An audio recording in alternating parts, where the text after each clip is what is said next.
ഈശോ മിശിഹായ്ക്കും സ്തുതിയായിരിക്കട്ടെ. വിശുദ്ധ പൗലോസ് ശ്ലീഹ എഫെസോസുകാർക്ക് എഴുതിയ ലേഖനമാണ് ഈ വർഷം ലോഗോസ് പരീക്ഷയ്ക്ക് പഠിക്കാനുള്ളത്. ഇതിൽ ആകെ 6 അധ്യായങ്ങളാണുള്ളത്.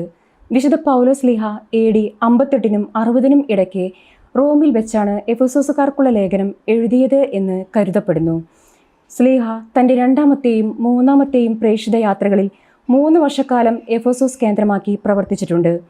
ഈ ലേഖനത്തിലെ ശൈലികളും പദങ്ങളും പരിഗണിച്ച് വിശുദ്ധ പൗലോസ് ശ്ലീഹയല്ല ഈ ലേഖനം എഴുതിയിട്ടുള്ളത്. പകരം അദ്ദേഹത്തിൻ്റെ ആശയങ്ങളും വാദമുഖങ്ങളും നന്നായി അറിയാവുന്ന ഒരു ശിഷ്യനാണ് ഈ ലേഖനം എഴുതിയിട്ടുള്ളത് എന്ന് സഭാ പണ്ഡിതന്മാർ അഭിപ്രായപ്പെടുന്നുണ്ട്. എങ്കിലും വിശുദ്ധ പൗലോസ് ശ്ലീഹയുടെ ലേഖനം പോലെ തന്നെ കരുതി നാം ഈ ലേഖനത്തെ വ്യാഖ്യാനിക്കുന്നു. ശ്ലീഹ കാരാഗ്രഹവാസം അനുഭവിക്കുമ്പോഴാണ് ഈ ലേഖനം രചിച്ചിട്ടുള്ളത് എന്ന് ഈ ലേഖനത്തിൽ തന്നെ ആവർത്തിച്ചു പറയുന്നുണ്ട്. എഫെസോസുകാർക്കുള്ള ലേഖനം എഴുതപ്പെട്ടിട്ടുള്ളത് എഫെസോസിലെ സഭയ്ക്ക് വേണ്ടി മാത്രമല്ല, ഏഷ്യയിലെ സഭകൾക്കെല്ലാം കൂടി വേണ്ടിയാണ് എന്ന് സഭാ പണ്ഡിതന്മാർ പറയുന്നുണ്ട്. ഈ ലേഖനം എഴുതുവാൻ ഉദ്ദേശിപ്പിക്കുന്ന സമൂഹത്തിൽ യഹൂദ ക്രൈസ്തവരും വിജാതീയ ക്രൈസ്തവരും തമ്മിൽ വളരെയേറെ അഭിപ്രായ വ്യത്യാസങ്ങൾ നിലനിന്നിരുന്നു. ഈ ലേഖനത്തിലെ ആദ്യ ഭാഗങ്ങളിലെ മുഖ്യ വിഷയം ക്രിസ്തുവിശ്വാസം സ്വീകരിക്കാൻ വിജാതീയർക്ക് ലഭിച്ച വിളിയുടെ രഹസ്യമാണ്. രക്ഷ പ്രതീക്ഷിച്ചു കഴിഞ്ഞിരുന്ന യഹൂദരെയും രക്ഷയിൽ നിന്നും അകന്നു ജീവിച്ചിരുന്ന വിജാതീയരെയും ഒന്നിപ്പിച്ചുകൊണ്ട് ഒരു സാർവത്രിക പരിത്രാണ പദ്ധതിയെക്കുറിച്ച് ഈ ലേഖനം പറയുന്നു. വിജാതീയരും യഹൂദരും തമ്മിലുള്ള ശത്രുതയുടെ മതിൽ ക്രിസ്തു തൻ്റെ മരണം കൊണ്ട് തകർത്ത് കളയുകയും ഇരു കൂട്ടരെയും ഒരു ജനമാക്കി തീർക്കുകയും ചെയ്തു. പ്രത്യേകിച്ചും വിജാതീയരെ ക്രിസ്തുവിൻ്റെ സഭയിലേക്ക് ക്ഷണിക്കുവാനാണ് വിശുദ്ധ പൗലോസ് ശ്ലീഹ നിയോഗിക്കപ്പെട്ടിട്ടുള്ളത്. വിശുദ്ധ പൗലോസ് ശ്ലീഹ വിജാതീയരുടെ അപ്പസ്തോലൻ എന്നാണല്ലോ അറിയപ്പെടുന്നത്. വിശുദ്ധ പൗലോസ് ശ്ലീഹ അവരോട് പറയുന്നുണ്ട്, നിങ്ങൾ വിജാതീയർ ആചാരങ്ങളും അവരുടെ രീതികളുമെല്ലാം ഉപേക്ഷിച്ച് ക്രിസ്തുവിൽ ഐക്യപ്പെട്ടുകൊണ്ട് ഒരു പുതിയ ജീവിതം ആരംഭിക്കണമെന്ന്. കൂടാതെ ദൈവത്തിൻ്റെ ആയുധങ്ങളെല്ലാം ധരിച്ച് പിശാചിനും അവൻ്റെ അന്ധകാര ശക്തികൾക്കുമെതിരെ യുദ്ധം ചെയ്യണമെന്ന് വിശുദ്ധ പൗലോസ് ശ്ലീഹ ഈ ലേഖനത്തിലെ അവസാന അധ്യായങ്ങളിലൂടെ നമ്മോട് സംസാരിക്കുന്നു. ഇനി നമുക്ക് ഈ അധ്യായത്തിൽ എത്ര വാക്യങ്ങളുണ്ട്, ഏതൊക്കെ ശീർഷകങ്ങളുണ്ട് എന്ന് നമുക്ക് നോക്കാം. 1-ാം അധ്യായം, ഇതിൽ ആകെ 23 വാക്യങ്ങളാണുള്ളത്. ഇതിൽ 2 ശീർഷകങ്ങളുണ്ട്. ഒന്ന് അഭിവാദനങ്ങൾ. ഇതിൽ 1 മുതൽ 14 വരെയുള്ള വാക്യങ്ങൾ ഉൾപ്പെടുന്നു. 2ാമത്തെ ശീർഷകം ക്രിസ്തു മഹോന്നതൻ. ഇതിൽ 15 മുതൽ 23 വരെയുള്ള വാക്യങ്ങൾ ഉൾപ്പെടുന്നു.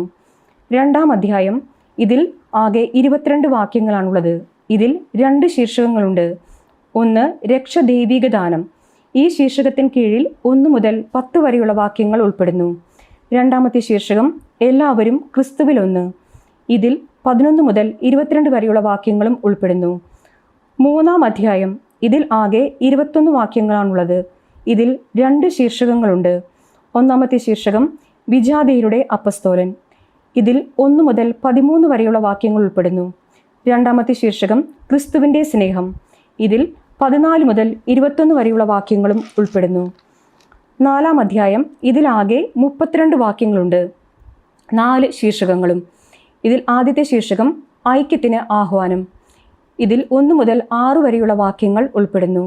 2ാമത്തെ ശീർഷകം കൃപാവരങ്ങളുടെ വൈവിധ്യം. ഇതിൽ 7 മുതൽ 16 വരെയുള്ള വാക്യങ്ങൾ ഉൾപ്പെടുന്നു. 3ാമത്തെ ശീർഷകം ക്രിസ്തുവിൽ നവജീവിതം. ഇതിൽ 17 മുതൽ 24 വരെയുള്ള വാക്യങ്ങൾ ഉൾപ്പെടുന്നു. 4ാമത്തെ ശീർഷകം വർജിക്കേണ്ട തിന്മകൾ. ഇതിൽ 25 മുതൽ 32 വരെയുള്ള വാക്യങ്ങൾ ഉൾപ്പെടുന്നു. 5-ാം അധ്യായം, ഇതിൽ ആകെ 33 വാക്യങ്ങളാണുള്ളത്, 2 ശീർഷകങ്ങളും. ആദ്യത്തെ ശീർഷകം ദൈവത്തെ അനുകരിക്കുക. ഇതിൽ 1 മുതൽ 21 വരെയുള്ള വാക്യങ്ങൾ ഉൾപ്പെടുന്നു. 2ാമത്തെ ശീർഷകം ഭാര്യ ഭർത്താക്കന്മാർ.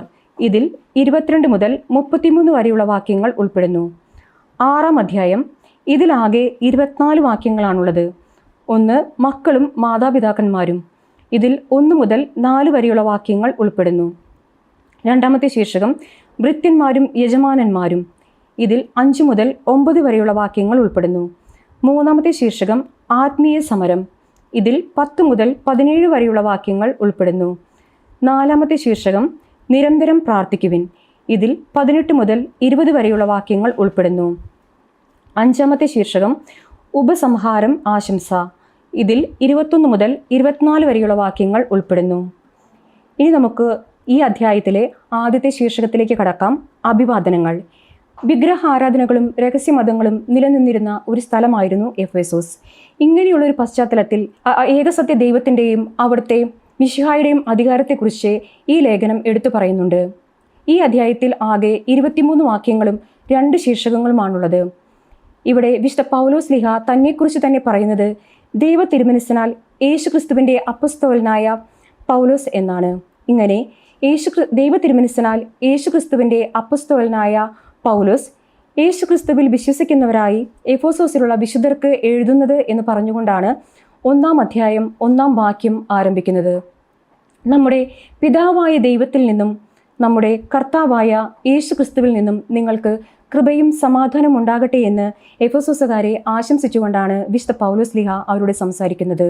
സ്വർഗീയമായ എല്ലാ ആത്മീയ വരങ്ങളാലും ക്രിസ്തുവിൽ നമ്മെ അനുഗ്രഹിച്ചവനും നമ്മുടെ കർത്താവായ യേശുക്രിസ്തുവിൻ്റെ പിതാവുമായ ദൈവം സ്തുതിക്കപ്പെട്ടവനാകട്ടെ.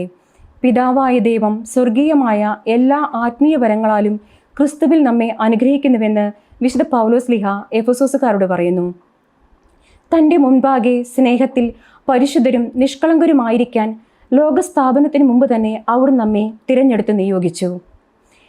ഈ അധ്യായത്തിൽ പിതാവായ ദൈവത്തിൻ്റെ ലക്ഷ്യവും ഹിതവും എന്തെന്ന് മുൻകൂട്ടി തീരുമാനിച്ച കാര്യത്തെക്കുറിച്ച് ഇവിടെ പറയുന്നുണ്ട്.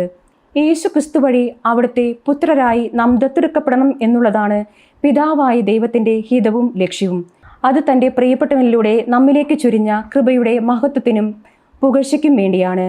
അവിടുന്ന് നമുക്ക് നൽകിയ കൃപയുടെ സമൃദ്ധിക്കൊത്ത് നമ്മുടെ കർത്താവായ യേശുക്രിസ്തുവിൽ നിന്നും നമുക്ക് പാപമോചനവും അവൻ്റെ രക്തം വഴിയായി രക്ഷയും കൈവന്നിരിക്കുന്നു. ഈ കൃപ അവിടുന്ന് തൻ്റെ ജ്ഞാനത്തിലും വിവേകത്തിലും നമ്മിലേക്ക് സമൃദ്ധമായി ചൊരിഞ്ഞിരിക്കുന്നു. ദൈവം തൻ്റെ അഭീഷ്ടം ക്രിസ്തുവിലൂടെ നമുക്ക് വ്യക്തമാക്കി തന്നു. അങ്ങനെ ക്രിസ്തുവിലൂടെ വ്യക്തമാക്കി തന്ന തൻ്റെ അഭീഷ്ടമനുസരിച്ച് ദൈവം തൻ്റെ പദ്ധതിയുടെ രഹസ്യവും നമുക്ക് വെളിപ്പെടുത്തി തന്നു. ഇത് കാലത്തിൻ്റെ പൂർണ്ണതയിൽ സ്വർഗത്തിലും ഭൂമിയിലുമുള്ള എല്ലാത്തിനെയും ക്രിസ്തുവിൽ ഒന്നിപ്പിക്കുന്നതിന് വേണ്ടിയാണ്. ദൈവം തൻ്റെ ഹിതമനുസരിച്ച് എല്ലാം പൂർത്തിയാക്കുന്നു. അവിടുന്ന് തൻ്റെ പദ്ധതി അനുസരിച്ച് ക്രിസ്തുവിൽ നമ്മെ തിരഞ്ഞെടുത്ത് നിയോഗിച്ചു. അത് ക്രിസ്തുവിൽ ആദ്യമായി പ്രത്യാശ അർപ്പിച്ച നാം അവൻ്റെ മഹത്വത്തിനും സ്തുതിക്കും വേണ്ടി ജീവിക്കുന്നതിനാണ്. രക്ഷയുടെ സദ്വാർത്തയായ സത്യത്തിൻ്റെ വചനം ശ്രവിക്കുകയും അവനിൽ വിശ്വസിക്കുകയും ചെയ്ത നാം വാഗ്ദാനം ചെയ്യപ്പെട്ട പരിശുദ്ധാത്മാവിനാൽ മുദ്രിതരായിരിക്കുന്നു. അവിടുത്തെ മഹത്വം പ്രകീർത്തിക്കുന്നതിനുള്ള അവകാശം വീണ്ടെടുത്ത് സ്വന്തമാക്കുന്നതുവരെ ഈ അവകാശത്തിൻ്റെ അച്ചാരമാണ് പരിശുദ്ധാത്മാവ്. ഇനി നമുക്ക് ഈ ശീർഷകത്തിന് കീഴിൽ വരുന്ന ചോദ്യങ്ങൾ ഏവയെന്ന് നമുക്ക് നോക്കാം. ദൈവ തിരുമനസ്സിനാൽ താൻ ആരാണ് എന്നാണ് വിശുദ്ധ പൗലോസ്ലീഹ എഫെസോസ് 1:1 പറയുന്നത്? ഉത്തരം: യേശു ക്രിസ്തുവിൻ്റെ അപ്പസ്തോലൻ. രണ്ടാമത്തെ ചോദ്യം: യേശു ക്രിസ്തുവിൽ വിശ്വസിക്കുന്നവരായി എഫെസോസിലുള്ള ആർക്കാണ് പൗലോസ്ലീഹ എഴുതുന്നത്? ഉത്തരം: വിശുദ്ധർക്ക്. മൂന്നാമത്തെ ചോദ്യം: യേശു ക്രിസ്തുവിൽ വിശ്വസിക്കുന്നവരായി എവിടെയുള്ള വിശുദ്ധർക്കാണ് വിശുദ്ധ പൗലോസ്ലീഹ എഴുതുന്നത്? ഉത്തരം: എഫെസോസിൽ. നാലാമത്തെ ചോദ്യം: പിതാവായ ദൈവം എന്തെല്ലാം കൊണ്ടാണ് ക്രിസ്തുവിൽ നമ്മെ അനുഗ്രഹിച്ചത് എന്നാണ് എഫെസോസ് 1:3 പറയുന്നത്? ഉത്തരം: സ്വർഗീയമായ എല്ലാ ആത്മീയ വരങ്ങളാലും. അടുത്ത ചോദ്യം: തൻ്റെ മുൻപാകെ എപ്രകാരമായിരിക്കാനാണ് അവിടുന്ന് നമ്മെ ക്രിസ്തുവിൽ തെരഞ്ഞെടുത്തത്? ഉത്തരം: സ്നേഹത്തിൽ പരിശുദ്ധരും നിഷ്കളങ്കരുമായിരിക്കാൻ. അടുത്ത ചോദ്യം: പിതാവായ ദൈവം നമ്മെ എപ്പോഴാണ് ക്രിസ്തുവിൽ തെരഞ്ഞെടുത്തത്? ഉത്തരം: ലോകസ്ഥാപനത്തിന് മുമ്പ് തന്നെ. എഫെസോസ് 1-ാം അധ്യായത്തിൽ എത്ര ശീർഷകങ്ങളുണ്ട്? ഉത്തരം: 2. 1 അഭിവാദനങ്ങൾ, 2 ക്രിസ്തു മഹോന്നതൻ. എട്ടാമത്തെ ചോദ്യം: എഫെസോസുകാർക്കുള്ള ലേഖനം രചിക്കപ്പെട്ട കാലഘട്ടം ഏത്? എവിടെ വെച്ച് ലേഖനം രചിക്കപ്പെട്ടു? ഉത്തരം: AD 58-നും 60-നും ഇടയ്ക്ക് റോമിൽ വെച്ച് ലേഖനം രചിക്കപ്പെട്ടു. അടുത്ത ചോദ്യം: പിതാവായ ദൈവം തൻ്റെ ഹിതവും ലക്ഷ്യവും അനുസരിച്ച് എന്താണ് മുൻകൂട്ടി തീരുമാനിച്ചത്? ഉത്തരം: യേശുക്രിസ്തു വഴി നാം അവിടുത്തെ പുത്രരായി ദത്തെടുക്കപ്പെടണമെന്ന്. അടുത്ത ചോദ്യം: യഹൂദരെയും വിജാതീയരെയും തമ്മിൽ വേർതിരിച്ചിരുന്ന എന്താണ് ക്രിസ്തു തൻ്റെ മരണം മൂലം തകർത്തത്? ഉത്തരം: ശത്രുതയുടെ മതിൽ. അടുത്ത ചോദ്യം: അവിടുത്തെ കൃപയുടെ സമൃദ്ധിക്കൊത്ത് നമുക്ക് ക്രിസ്തുവിൽ കൈവന്നിരിക്കുന്നത് എന്താണ്? ഉത്തരം: പാപമോചനം. അടുത്ത ചോദ്യം: ക്രിസ്തുവിൻ്റെ രക്തം വഴി നമുക്ക് കൈവന്നിരിക്കുന്നത് എന്താണ്? ഉത്തരം: രക്ഷ. അടുത്ത ചോദ്യം: ക്രിസ്തുവിൽ ആദ്യമായി പ്രത്യാശ അർപ്പിച്ച നാം എന്തിനൊക്കെ വേണ്ടി ജീവിക്കണമെന്നാണ് എഫെസോസ് 1:12 പറയുന്നത്? ഉത്തരം: ക്രിസ്തുവിൻ്റെ മഹത്വത്തിനും സ്തുതിക്കും വേണ്ടി. അടുത്ത ചോദ്യം: ക്രിസ്തുവിൽ വ്യക്തമാക്കിയ തൻ്റെ അഭീഷ്ടമനുസരിച്ച് അവിടുന്ന് നമുക്ക് മനസ്സിലാക്കി തന്നത് എന്താണ് എന്നാണ് എഫെസോസ് 1:9 പറയുന്നത്? ഉത്തരം: തൻ്റെ പദ്ധതിയുടെ രഹസ്യം. അടുത്ത ചോദ്യം: രക്ഷയുടെ സദ്വാർത്ത എന്ന് വിശുദ്ധ പൗലോസ് ശ്ലീഹ പറയുന്നത് എന്തിനെക്കുറിച്ചാണ്? ഉത്തരം: സത്യത്തിൻ്റെ വചനം. അടുത്ത ചോദ്യം: സത്യത്തിൻ്റെ വചനം ശ്രവിക്കുകയും അവനിൽ വിശ്വസിക്കുകയും ചെയ്ത എഫെസോസുകാർ എന്തിനാലാണ് മുദ്രിതരായിരിക്കുന്നത്? ഉത്തരം: വാഗ്ദാനം ചെയ്യപ്പെട്ട പരിശുദ്ധാത്മാവിനാൽ. അടുത്ത ചോദ്യം: എന്തിനുള്ള അവകാശം നാം വീണ്ടെടുത്ത് സ്വന്തമാക്കുന്നതുവരെയുള്ള അവകാശത്തിൻ്റെ അച്ചാരമാണ് പരിശുദ്ധാത്മാവ്? ഉത്തരം: അവിടുത്തെ മഹത്വം പ്രകീർത്തിക്കുന്നതിനുള്ള അവകാശം. ഇനി നമുക്ക് അടുത്ത ശീർഷകത്തിലേക്ക് കടക്കാം. ക്രിസ്തു മഹോന്നതൻ. കർത്താവായ യേശുവിലുള്ള നിങ്ങളുടെ വിശ്വാസത്തെയും എല്ലാ വിശുദ്ധരോടും നിങ്ങൾ പ്രകടിപ്പിക്കുന്ന സ്നേഹത്തെയും കുറിച്ച് കേട്ട നാൾ മുതൽ എൻ്റെ പ്രാർത്ഥനകളിൽ ഞാൻ നിങ്ങളെ അനുസ്മരിക്കുകയും ദൈവത്തിന് കൃതജ്ഞത അർപ്പിക്കുകയും ചെയ്യുന്നതിൽ നിന്നും വിരമിച്ചിട്ടില്ല എന്ന് വിശുദ്ധ പൗലോസ് ശ്ലീഹ എഫെസോസുകാരോട് പറയുന്നു. എഫെസോസുകാർക്കുള്ള ലേഖനം 1:17 ഇങ്ങനെ പറയുന്നു: നമ്മുടെ കർത്താവായ യേശുക്രിസ്തുവിൻ്റെ ദൈവവും മഹത്വത്തിൻ്റെ പിതാവുമായവൻ ജ്ഞാനത്തിൻ്റെയും വെളിപ്പാടിൻ്റെയും ആത്മാവിനെ നിങ്ങൾക്ക് പ്രദാനം ചെയ്തുകൊണ്ട് തന്നെക്കുറിച്ചുള്ള പൂർണ്ണമായ അറിവിലേക്ക് നിങ്ങളെ നയിക്കട്ടെ. എഫെസോസ് 1:17. എന്തിനെല്ലാം വേണ്ടിയാണ് പിതാവായ ദൈവം നമ്മുടെ ആന്തരിക നേത്രങ്ങളെ പ്രകാശിപ്പിക്കട്ടെ എന്ന് എഫെസോസുകാരോട് പറയുന്നത് എന്ന് നമുക്ക് നോക്കാം. 1. ഏത് തരത്തിലുള്ള പ്രത്യാശയിലേക്കാണ് അവിടുന്ന് നിങ്ങളെ വിളിച്ചിരിക്കുന്നത് എന്നറിയുന്നതിനും. 2. വിശുദ്ധർക്ക് അവകാശമായി അവിടുന്ന് വാഗ്ദാനം ചെയ്തിരിക്കുന്ന മഹത്വത്തിൻ്റെ സമൃദ്ധി മനസ്സിലാക്കുന്നതിനും വേണ്ടിയാണ് പിതാവായ ദൈവം നമ്മുടെ ആന്തരിക നേത്രങ്ങളെ പ്രകാശിപ്പിക്കട്ടെ എന്ന് പറയുന്നതായി ശ്ലീഹ പറയുന്നത്. ഇങ്ങനെ നമ്മുടെ ആന്തരിക നേത്രങ്ങളെ പ്രകാശിപ്പിക്കുന്നത് വഴിയായി പിതാവായ ദൈവത്തിൽ നിന്നും വിശ്വാസികളായി നമ്മിലേക്ക് ചൊരിയുന്ന ദൈവത്തിൻ്റെ അപരിമയമായ ശക്തിയുടെ മഹനീയത എത്രമാത്രമെന്ന് വ്യക്തമാകട്ടെ എന്ന് വിശുദ്ധ പൗലോസ് ശ്ലീഹ എഫെസോസുകാരോട് പറയുന്നു. ക്രിസ്തുവിനെ മരിച്ചവരിൽ നിന്നും ഉയർപ്പിക്കുകയും സ്വർഗത്തിൽ ക്രിസ്തുവിൻ്റെ ഒപ്പം ഇരുത്തുകയും ചെയ്തപ്പോഴും ദൈവത്തിൻ്റെ ഈ ശക്തിയാണ് പ്രകടമായത്. അങ്ങനെ ഈ യുഗത്തിലും വരാനിരിക്കുന്ന യുഗത്തിലും എല്ലാ ആധിപത്യങ്ങൾക്കും അധികാരങ്ങൾക്കും ശക്തികൾക്കും പ്രഭുത്വങ്ങൾക്കും അറിയപ്പെടുന്ന എല്ലാ നാമങ്ങൾക്കും ഉപരിയായി പിതാവായ ദൈവം ക്രിസ്തുവിനെ ഉപവിഷ്ടനാക്കി. ഇവിടെ പിതാവായ ദൈവം പുത്രനായ ക്രിസ്തുവിനെ 5 കാര്യങ്ങൾക്ക് മേൽ ഉപവിഷ്ടനാക്കി എന്ന് പറയുന്നു.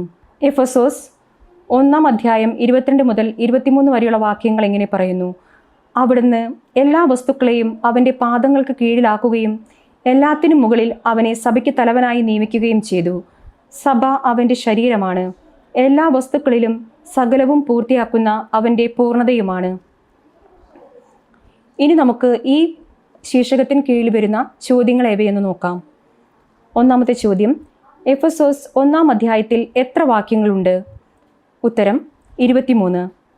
അടുത്ത ചോദ്യം: എന്തിനെയെല്ലാം കുറിച്ച് കേട്ട നാൾ മുതൽ എൻ്റെ പ്രാർത്ഥനകളിൽ നിങ്ങളെ അനുസ്മരിക്കുകയും നിങ്ങളെ പ്രതി ദൈവത്തിന് കൃതജ്ഞത അർപ്പിക്കുകയും ചെയ്യുന്നതിൽ നിന്ന് ഞാൻ വിരമിച്ചിട്ടില്ല എന്നാണ് എഫെസോസ് 1:15 പറയുന്നത്?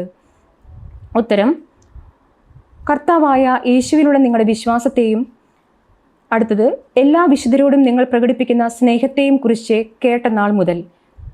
അടുത്ത ചോദ്യം: നമ്മുടെ കർത്താവായ യേശു ക്രിസ്തുവിൻ്റെ ദൈവവും മഹത്വത്തിൻ്റെ പിതാവുമായവൻ എന്തിൻ്റെ ആത്മാവിനെ നിങ്ങൾക്ക് പ്രദാനം ചെയ്തുകൊണ്ട് തന്നെക്കുറിച്ചുള്ള പൂർണ്ണമായ അറിവിലേക്ക് നിങ്ങളെ നയിക്കട്ടെ എന്നാണ് ശ്ലീഹ പറയുന്നത്? ഉത്തരം: ജ്ഞാനത്തിൻ്റെയും വെളിപാടിൻ്റെയും ആത്മാവിനെ. അടുത്ത ചോദ്യം: ഏത് തരത്തിലുള്ള പ്രത്യാശയിലേക്കാണ് അവിടുന്ന് നിങ്ങളെ വിളിച്ചിരിക്കുന്നത് എന്നറിയുന്നതിനും വിശുദ്ധർക്ക് അവകാശമായി അവിടുന്ന് വാഗ്ദാനം ചെയ്തിരിക്കുന്ന മഹത്വത്തിൻ്റെ സമൃദ്ധി മനസ്സിലാക്കുന്നതിനും അവിടുന്ന് എന്ത് ചെയ്യട്ടെ എന്നാണ് ശ്ലീഹ 1:18 പറയുന്നത്? ഉത്തരം: അവിടുന്ന് നിങ്ങളുടെ ആന്തരിക നേത്രങ്ങളെ പ്രകാശിപ്പിക്കട്ടെ. അടുത്ത ചോദ്യം: എഫെസോസ് 1 രണ്ടാമത്തെ ശീർഷകം എന്താണ്? ഉത്തരം: ക്രിസ്തു മഹോന്നതൻ. അടുത്ത ചോദ്യം: പിതാവായ ദൈവം ജ്ഞാനത്തിൻ്റെയും വെളിപാടിൻ്റെയും ആത്മാവിനെ നിങ്ങൾക്ക് പ്രദാനം ചെയ്തുകൊണ്ട് എന്തിലേക്ക് നിങ്ങളെ നയിക്കട്ടെ എന്നാണ് ശ്ലീഹ പറയുന്നത്? ഉത്തരം, തന്നെക്കുറിച്ചുള്ള പൂർണ്ണമായ അറിവിലേക്ക്. അടുത്ത ചോദ്യം, എന്തിനനുസൃതമായാണ് വിശ്വാസികളായി നമ്മിലേക്ക് പ്രവഹിക്കുന്ന അവൻ്റെ അപരിമേയമായ ശക്തിയുടെ മഹനീയത എത്രമാത്രമെന്ന് വ്യക്തമാകട്ടെ എന്ന് ശ്ലീഹ 1:19 പറയുന്നത്? ഉത്തരം, പ്രഭാവപൂർണമായ പ്രവർത്തനത്തിനനുസൃതമായി.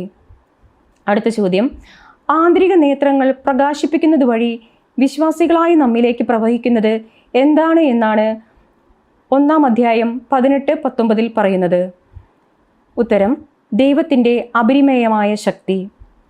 അടുത്ത ചോദ്യം, എന്തിനെല്ലാം ഉപരിയായി ക്രിസ്തുവിനെ ഉപവിഷ്ടനാക്കി എന്നാണ് എഫെസോസ് 1:21 പറയുന്നത്?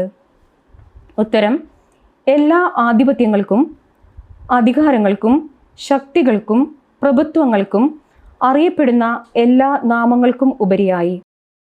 അടുത്ത ചോദ്യം, അറിയപ്പെടുന്ന എല്ലാ നാമങ്ങൾക്കും ഉപരിയായി അവനെ ഉപവിഷ്ടനാക്കി എന്ന് പറയുന്നവയിൽ 4-ാമത് പറയുന്ന കാര്യം എന്താണ്? ഉത്തരം, എല്ലാ പ്രഭുത്വങ്ങൾക്കും ഉപരിയായി. അടുത്ത ചോദ്യം, അവിടുന്ന് എല്ലാ വസ്തുക്കളെയും അവൻ്റെ പാദങ്ങൾക്ക് കീഴിലാക്കുകയും എല്ലാറ്റിനും മുകളിൽ അവനെ സഭയ്ക്ക് തലവനായി നിയമിക്കുകയും ചെയ്തു. ആരെ? ഉത്തരം, ക്രിസ്തുവിനെ. അടുത്ത ചോദ്യം, സഭ ആരുടെ ശരീരമാണ് എന്നാണ് വിശുദ്ധ പൗലോസ് ശ്ലീഹ പറയുന്നത്? ഉത്തരം, ക്രിസ്തുവിൻ്റെ.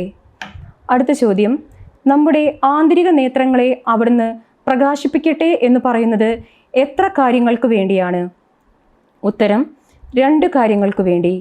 1, ഏത് തരത്തിലുള്ള പ്രത്യാശയിലേക്കാണ് അവിടുന്ന് നിങ്ങളെ വിളിച്ചിരിക്കുന്നത് എന്നറിയുന്നതിനും. 2, വിശുദ്ധർക്ക് അവകാശമായി അവിടുന്ന് വാഗ്ദാനം ചെയ്തിരിക്കുന്ന മഹത്വത്തിൻ്റെ സമൃദ്ധി മനസ്സിലാക്കുന്നതിനും വേണ്ടി. അടുത്ത ചോദ്യം, സഭ അവൻ്റെ ശരീരമാണ്, എല്ലാ വസ്തുക്കളിലും സകലവും പൂർത്തിയാക്കുന്ന ഡേഷും ആണ്. ഉത്തരം, അവൻ്റെ പൂർണ്ണതയുമാണ്. അടുത്ത ചോദ്യം, എഫെസോസ് 1:16 പ്രകാരം നിങ്ങളെ പ്രതി ദൈവത്തിനെ ഡാഷ് ചെയ്യുന്നതിൽ നിന്ന് ഞാൻ വിരമിച്ചിട്ടില്ല എന്നാണ് ശ്ലീഹ എഫെസോസുകാരോട് പറയുന്നത്? ഉത്തരം, കൃതജ്ഞത അർപ്പിക്കുകയും ചെയ്യുന്നതിൽ നിന്ന്. അടുത്ത ചോദ്യം, അവിടുന്ന് എല്ലാത്തിനും മുകളിൽ ക്രിസ്തുവിനെ ആരായിട്ടാണ് നിയമിച്ചത്? ഉത്തരം, സഭയ്ക്കു തലവനായി. അടുത്ത ചോദ്യം, എല്ലാ വസ്തുക്കളിലും സകലവും പൂർത്തിയാക്കുന്ന ക്രിസ്തുവിൻ്റെ പൂർണ്ണത എന്താണ്? ഉത്തരം, സഭ. അടുത്ത ചോദ്യം, നമ്മുടെ കർത്താവായ യേശുക്രിസ്തുവിൻ്റെ ദൈവവും മഹത്വത്തിൻ്റെ പിതാവുമായവൻ ജ്ഞാനത്തിൻ്റെയും വെളിപാടിൻ്റെയും ആത്മാവിനെ നിങ്ങൾക്ക് പ്രദാനം ചെയ്തുകൊണ്ട് തന്നെക്കുറിച്ചുള്ള പൂർണ്ണമായ അറിവിലേക്ക് നിങ്ങളെ നയിക്കട്ടെ. അധ്യായവും വാക്യവും എഴുതുക. ഉത്തരം, എഫെസോസ് 1:17.